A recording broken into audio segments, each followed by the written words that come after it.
Ang bayan ng Pulangco, Zamboanga del Norte ay binubuo ng 30 barangay at isa sa mga lugar na ito ay ang Barangay Linabo.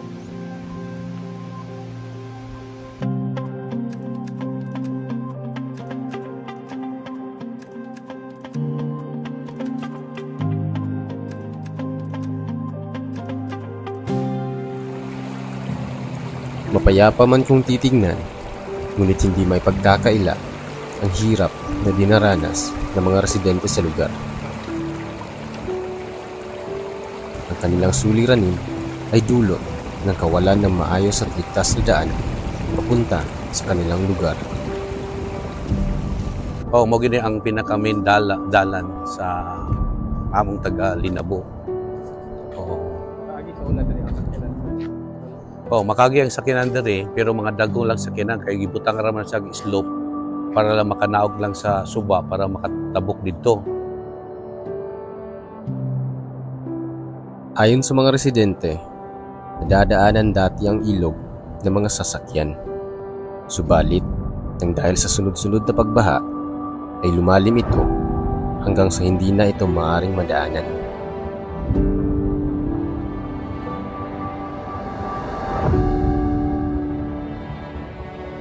Ang hanging bridge na ito na ilang dekada nang nakatayo, ang tanging nagsisilbing daanan ng mga taga-Linabo papasok at palabas ng barangay. Dito na din dumadaan ang mga nagmumotor na di alintana ang panganib na maaaring mangyari sa kanila. Diri kami mga ginanan. Delikado din ipasubok, ipakita na po. Oo, delikado gini siya kay diri nga munting na ko mahulog diri kay na-slide ang ako ang motor. So hasta motor rin na diri na. Oo. So, mga unsa na ni kadugayan ni nga hangin? Ning hangin ni Brida pa nga mga 1994 dani, 1995 na so. Oo. Gabi kailangan kay flashlight kung wala. Lusot nga diretso. Mula sa hanging bridge ay mahigit kumulang 30 minutong lakaran ang gugugulin upang marating ang sentro ng Linabo. Kasali na dito ang pagtawid sa 3 ilog. Maswerte kami at hindi maulan at walang baha sa araw na iyon. Moni ang unang suba. Sakto ang tubig pastor, no ni traverse nang yapon nila. Minsan ang mga bata hulatong gyud nila nga mo ubos ang tubig saka sila tabukay. Habang nag-uusap kami ni Pastor, ay kapansin-pansin ang linis ng tubig. Ngunit, lingid sa kaalaman, may panganib na dala ang ilog na ito tuwing umuulan dahil sa posibleng pagbaha. Ayon sa mga residente, isa din sa mga suliranin nila ang presensya ng di kilalang armadong tao. Habang kami ay naglalakad, ay naikwento ni Pastor ang tungkol dito. Pero ang origin nga dalang gud ay dire. Pero inubos kasi ini ang pinakaduol padulong sa barangay hall, ini ang giging perspective no naghihimo na humani last year. Kaya lang ang mga tawo dili kay muagi diha. Ayon sa kanya, minsan may namamataan silang mga armadong tao habang binabaybay ang daanang ito. Sa di kalaunan ay narating na namin ang pangalawang ilog.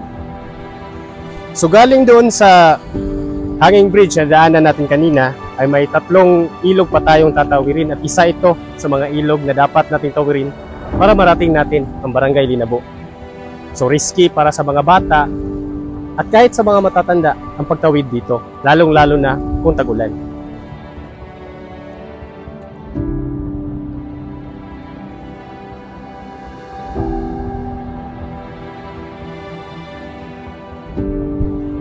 At sa wakas, inarating na rin namin ang panghuling ilog. Buti na lang, may kawayan na inilagay na nagsisilbing maliit na tulay patungo sa kabila.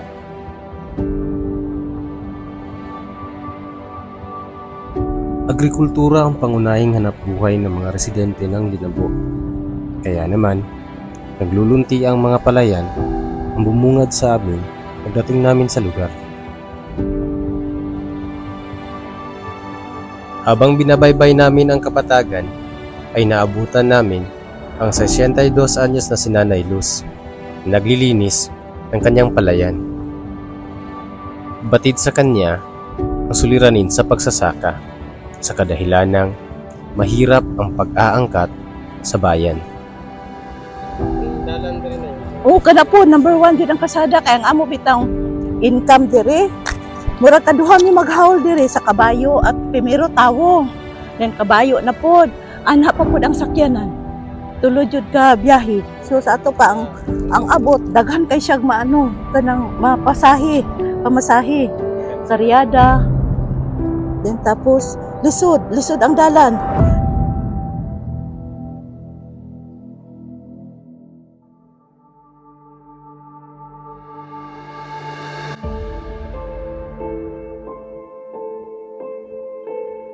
Nakaramdam kami ng ginhawa nang marating na namin ang sentro ng Barangay Linabo. Sinalubong kami ng mga ngiti ng mga residente at munting mga tinig ng mga batang naglalaro. Sa aming paglalakbay ay hindi ko maiwasang maisip kung gaano kahirap ang pamumuhay ng mahigit kumulang 400 residente ng pamayanang ito.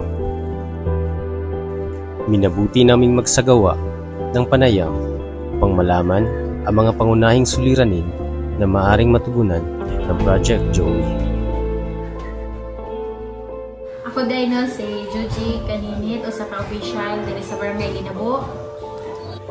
Usa sir sa akong gusto nga kuan is unahon ang tagaan o pagtagad ang mga kababayenan dire, tagaan sila og sakto nga pag anhi pagduaw sa mga taga-lungsod labi na sa mga atong mga midwife para sila kanunay ma-check up labi na katong mga puros. Usa na sir ang amo ang gipangayo dire is kanang paghatag og internet access labi na sa mga youth para among mga estudyante di na moadto pa sa laing barangay alang sa ila ang mga gamuno.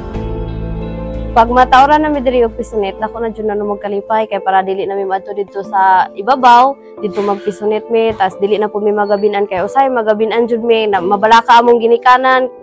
Dako na jud nang katabang kung naa na dinhi sa duol kay para di na mi mailad nga walay klase dayon ang adlaw. Ramdam ko sa kanilang hinaing ang problemang dulot ng kawalan ng internet connection sa kanilang lugar. Nakakalungkot isipin na ang determinasyon nilang mag-aral ay naapektuhan ng mabagal na sistema ng impormasyon at komunikasyon.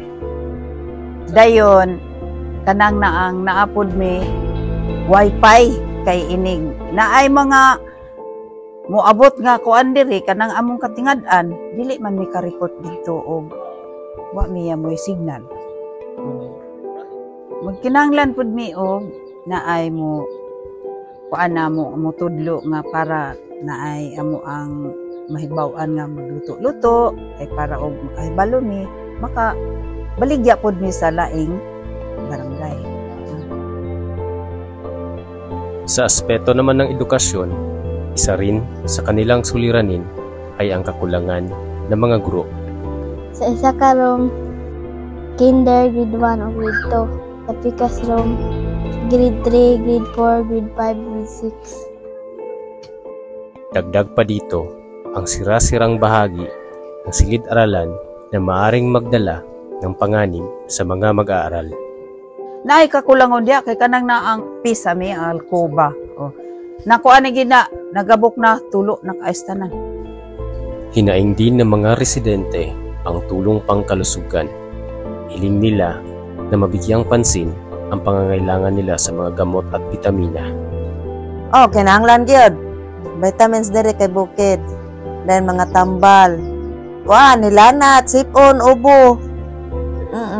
Sa kuan ko, so sa kabulang kasarang midwife mo rin. Ako, gikan na muktabang na, sir. Labi kami na sa bukid karon. At isa pa, sa problema ng mga residente ng Barangay Linabo, ang kawalan ng supply ng tubig. Ang tubig diri sir is kuan jud kining ang kulang gid mi og number 1 gid tangke. kay among tubig hinay gid siya binaron nga ting init hinay gid among tubig. Ang amuon ta bisan og mahatagan lang mi og kanang tangke dayon kaning mga hose kay mong mga hose nga gigamit wala na kanang para siya baka nang buho-buho na putol-putol na.